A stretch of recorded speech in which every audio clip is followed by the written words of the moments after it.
સૃષ્ટિ માર્ગ પ્રેમનો માર્ગ કથાકાર નયનભાઈ શાસ્ત્રીના વચનોથી ભાવવિભોર થયા શ્રોતાઓ। શહેરના પૂર્વ વિસ્તારમાં સ્થિત વાઘોડિયા રોડ સૂર્યનગર ગરબા ગ્રાઉન્ડ ખાતે મનોરથી ભગવતીબેન કે પુરોહિતના સૌજન્યથી શ્રીમદ ભાગવત કથાનું સુંદર આયોજન ચાલી રહ્યું છે। કથાના વ્યાસપીઠ પરથી પરમ હેતુ આધ્યાત્મિક સંકુલ ચાંદોદના વેદાંતાચાર્ય શ્રી નયનભાઈ શાસ્ત્રી ભાગવતના અમૃત વચન દ્વારા શ્રોતાઓને ભાવવિભોર કરી રહ્યા છે। શાસ્ત્રીજીએ જણાવ્યું કે પુષ્ટિ માર્ગનો માર્ગ પ્રેમનો માર્ગ છે। પ્રભુના નામનું સ્મરણ મોટી સંપત્તિ છે અને વિસ્મરણ મહાવિપત્તિ સમાન છે। ગાયન વાદન અને નૃત્ય સંગીતના અમૂલ્ય દાન છે। પ્રભુ એમાં નિષ્ણાત છે। શ્રવણ સ્મરણ અને કીર્તનથી ભાવનો ઉદ્ભવ થાય છે અને જીવનના તમામ પ્રશ્નોનું સમાધાન શ્રીમદ ભાગવતજીના સમાયેલું છે। કથાકારોએ વધુમાં ઉમેર્યું કે પ્રભુની લીલા નામ ધામ અને રૂપ માધુર્યથી ભરપૂર છે।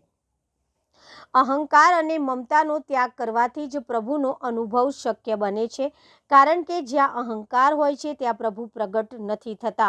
આજે કથામાં સંગીત કલાકાર વૃંદના સથવારે યમુનાજી પધાર્યા મારા આંગણેના સુમધુર સ્વરમાં સમગ્ર પંડાલ વ્રજભૂમિમાં ફેરવાઈ ગયો હતો। મહિલાઓ ગરબે ઘૂમીને નાચી ઝૂમીને આનંદની અનુભૂતિ કરી હતી। આ પ્રસંગે કોર્પોરેટર આશીષભાઈ જોશી, પૂર્વ ઝોનના મંત્રી રાજેન્દ્ર જેશા, જબુ ગામવાડા સહિતના આગેવાનો હાજર રહીને આરતી ઉતારી હતી। તારીખ 9મીએ કથા મંડપમાં નંદ મહોત્સવ ઉજવાશે। ભાગવત પ્રિય શ્રોતાઓ છલોછલ ભરાયેલા કથા મંડપમાં અમૃત સમાન જ્ઞાન રસનો આનંદ માણી રહ્યા છે। શ્રી કૃષ્ણાય વયમ નમઃ।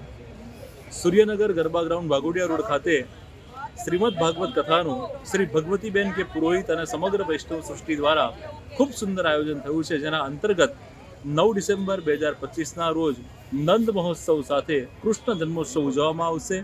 10 તારીખે ગિરિરાજ લીલા અન્નકૂટ મહોત્સવ અને એવી જ રીતે 12 તારીખે સુદામા ચરિત્રનો મનોરથ પણ ઉજવાશે। તો આ સમગ્ર આયોજનની અંદર બહોળી સંખ્યાની અંદર વૈષ્ણવ ઉપસ્થિત થઈ અને માગશર મહિનામાં જ્યારે કથાનો વિશેષ મહિમા છે ત્યારે પ્રભુની આ ગુણગાન ગાથા સાંભળી રહ્યા છે। ભક્તિથી અને ખૂબ જ શ્રદ્ધાથી બધા જ મનોરથો અને ઉત્સવની અંદર સમગ્ર વૈષ્ણવ સૃષ્ટિને સહર્ષ આમંત્રણ છે। શ્રી ભાગવત ભગવાન કી જય હો।